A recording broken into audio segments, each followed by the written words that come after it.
Hi, I'm Michelle Sterling for Friends of Science Society.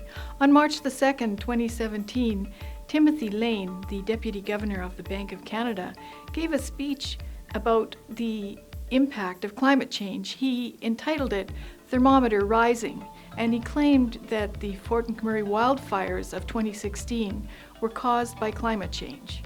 That's simply not true. The Fort McMurray wildfires were caused by human incompetence. Alberta has experienced numerous extreme wildfires in the past decade. One of them was in 2001 at Chisholm, wiped out the hamlet. One of them was at Slave Lake in 2011, wiped out the town. And the most recent one was in Fort McMurray in 2016, took out 2,500 homes. That fire began as a 2-hectare fire, and it could have been put out quite easily.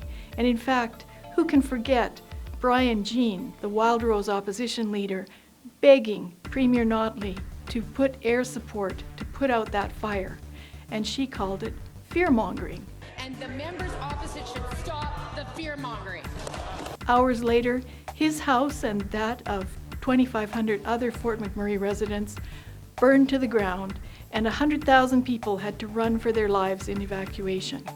All of that could have been stopped if people had simply followed the recommendation of the Flat Top Fire Complex Review Committee, which had issued a report, and in it basically claimed that the most important thing to do was to be prepared by April the 15th, to have adequate equipment and crews contracted, to have the people ready, and for all of the people in Alberta to follow the FireSmart regulations. These are practical measures that every one of us can implement, and these will help stop catastrophic wildfires like that of Fort McMurray. But no, we have a senior finance official claiming that climate change initiatives are more important than practical measures that all of us can take. Mr. Lane, I hope that in future you will look at the evidence over the ideology. Look at this evidence of the fire risk maps in Canada. Look at the transition from low risk of fire on April 27th to extreme danger by May 4th. These are changes in temperature, humidity, and wildfire risk that can happen overnight. Now you and activists like Naomi Klein claim that thermometers are rising. But when we look at the long-term 100-year track record of Fort McMurray, for example, we see no warming trend in the average daytime temperatures.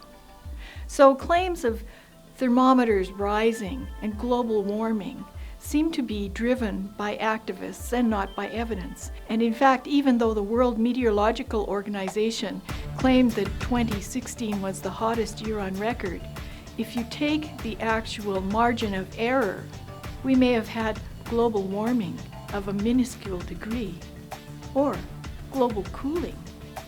So, Mr. Lane, to ensure the finance and sustainability of Canada, all Canadians should be concerned with wildfire management and suppression. All Canadians can benefit from following the FireSmart guidelines.